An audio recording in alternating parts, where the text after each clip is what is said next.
นิทานพญานาคแห่งน้ำเงิมกาลครั้งหนึ่งโดนนานมาแล้วที่บ้านนาทราย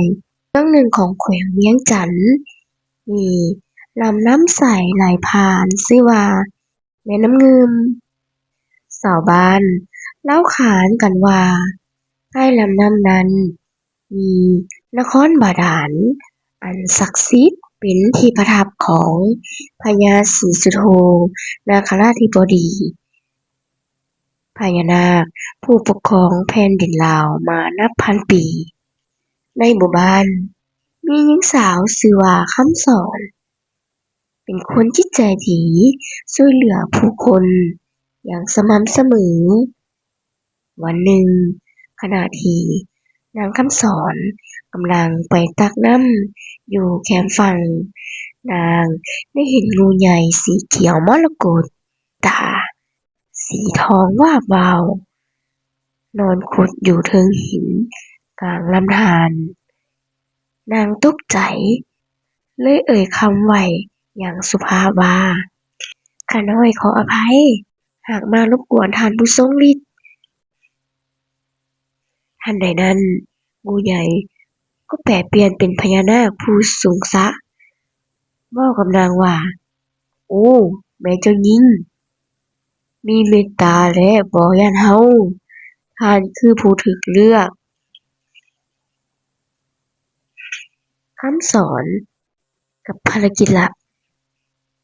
พญานาคมอบดอกบัวซึ่งเป็นดอกบัวทองให้คำสอนพร้อมคำสาปว่าจะเกิดภัยแล้งใหญ่แม่น้ำมืมจะแห้งเหือดเจ้าจงนำดอกบัวนี้ไปวางกลางเวียงตอนเที่ยงตรงเพื่อเรียกฝนจากฟ้าและคืนชีวิตแก่แผ่นดินคำสอนเชื่อมั่นและเฮ็ดตามคำสั่งแม้นจะถูกชาวบ้านบางคนหัวเราะเยาะเย้ยแต่เมื่อถึงเวลาวันนัดแล้วนางวางดอกบัวตามคำสั่งทันใดนั้นเมฆดำก็ลอยมาเหนือฟ้าเสียงฟ้าร้องคำรามแล้วฝนก็ตกลงมาอย่างซุ่มซ่ำน้ำในแม่น้ำฮือก็ไหลหลากกลับคืนชาวบ้านต่างก็พากันดีใจและยกย่องคำสอนว่าเป็นธิดาแห่งพญานาคหลังจากนั้นหลายเดือนผ่านไปเหตุการณ์ฝนฟ้าพิโรธคืนชีวิตให้แม่น้ำฮือชาวบ้านนาทรายต่างพากันเคารพบูชาคำสอนนางกลายเป็นผู้หญิงที่ทุกคนยกย่องว่าธิดาแห่งพญานาค แต่แล้วคืนหนึ่งขณะคำสอนนั่งเงียบๆอยู่แคมป์ฟังน้ำมืมก็เกิดแสงสว่างประหลาดขึ้นกลางลำธารเสียงคล้ายกับแขรถดังแว่วมาแล้วร่างหนึ่งก็ปรากฏขึ้นจากใต้น้ำพญาศรีสุโธกล่าวว่าเจ้าได้พิสูจน์แล้วว่าเป็นผู้มีศรัทธาและใจบริสุทธิ์ข้าจะพาเจ้าลงเยือนนครบาดาลเพื่อหารู้สิ่งที่มนุษย์บ่เคยเห็นสอนลังเลด้วยใจกล้าหาญคำสอนลังเลไปชั่วขณะหนึ่งแต่ด้วยใจกล้าหาญนางจึงพยักหน้าตอบรับพญานาคพ่นลมหายใจเป็นเกลียวขึ้นล้อมตัวนางไว้หางของนางก็ลอยตามนำลงไปลึกๆเรื่อยๆลึกจนบ่อาจเบิ่งเห็นท้องฟ้าเบื้องบนเมืองบาดาลใต้ลำน้ำเงิมเบื้องลึกนครศรีมรกตงามวิจิตรดั่งวิมานแก้วมีพญานาคมีนาคาหลากสีส่องแสงระยิบระยับบางตนเป็นหญิงบางตนเป็นชายต่างไหว้ต้อนรับคำสอนอย่างนอบน้อมนางคือผู้ถูกเลือกจากโลกมนุษย์บุตรแห่งศรัทธาเสียงก้องจากท้าวนาคาเฒ่าซึ่งเฝ้ารักษาประตูเมืองมาช้านานคำสอนถูกพาไปเข้าเฝ้าพญาศรีปัทมา มเหสีแห่งนครบาดาลซึ่งมีดวงตาอ่อนโยนและเปี่ยมด้วยปัญญาแม่คำสอนเอ๋ยในพื้นแผ่นดินของเจ้ายังมีภัยเงียบที่มนุษย์บ่อาจเห็นขบวนการเผาผืนป่าทำลายถ้ำของนาคกำลังเฮ็ดให้สมมุติโลกสั่นคลอนคำสอนได้รับภารกิจใหญ่พระนางศรีปทุมามอบไข่มุกแก้วบาดาลให้คำสอนพร้อมคำกล่าวว่าไข่มุกนี้จะเรืองแสงเมื่อมีภัยพิบัติเกิดใกล้หากมนุษย์บ่หยุดทำลายธรรมชาติโลกจะเดือดร้อนทั้งเหนือและใดจงนำเอาไข่มุกนี้กลับคืนไปและเตือนผู้คน เมื่อคำสอนได้รับของประทานจากเมืองบาดาลพญาศรีสุโธนาคราชก็พานางกลับสู่โลกมนุษย์ก่อนจะจากกันพญานาคเอ่ยว่าหากเจ้าประสบภัยอันตรายให้หยดน้ำตาลงถึงไข่มุกบาดาลจะรับรู้หลังจากกลับจากนครบาดาลคำสอนก็ยังคงใช้ชีวิตอย่างเรียบง่ายที่บ้านนาทรายแม้จะได้รับของวิเศษอย่างไข่มุกแก้วบาดาลแต่นางบ่ได้อดโอหรือหลงตนวันหนึ่งนางตั้งแท่นบูชาน้อยใต้ต้นโพธิ์แทนเหมือนน้ำยืม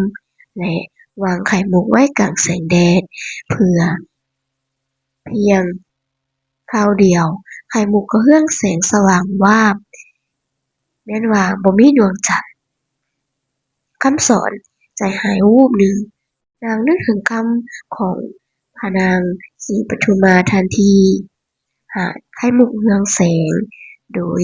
ให้ภัยตรงหน้านั่นคือภัยที่ยังบ่เผยตัวภัยเงียบที่ใกล้เข้ามาคืนนั้นนางฝันเห็นควันดำมืดมัว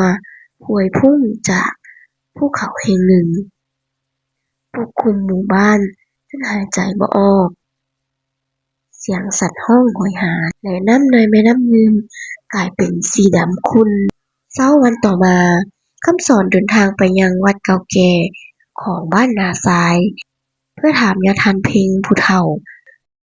ยาทานเล่าเรื่องที่สั่นสะเทือนใจว่าภูเขาในฝันของเจ้าเอิ้นว่าดอยคำหลวงเคยเป็นภูเขาศักดิ์สิทธิ์แต่บัดนี้มีพวกนายถิ่นมาก่อสร้างเผาป่าตั้งโฮมเผาถ่านไฟฟ้าทั้งที่ใต้ดอยนั้นคือที่ลับใหลของพญานาคเฒ่าผู้เฝ้าเส้นทางลมใต้พิภพคำสอน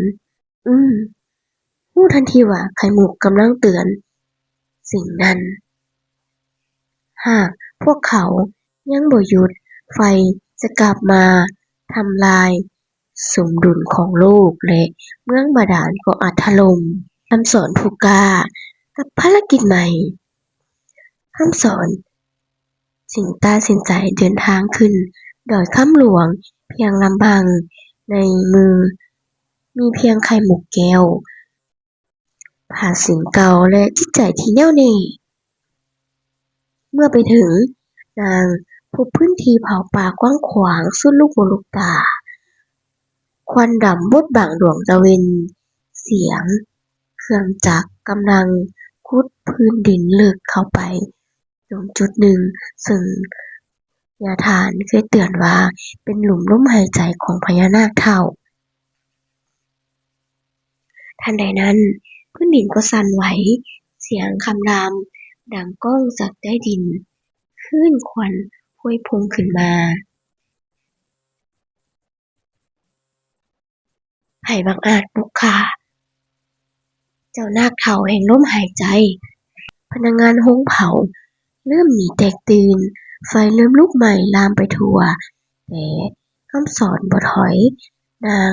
นั่งลงกลางวงไฟวางไข่มุกแก้วลงบนพื้นดินแล้วหยดน้ำตา1หยดตาม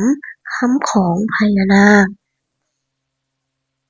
ไข่มุกเปล่งแสงแห่งกา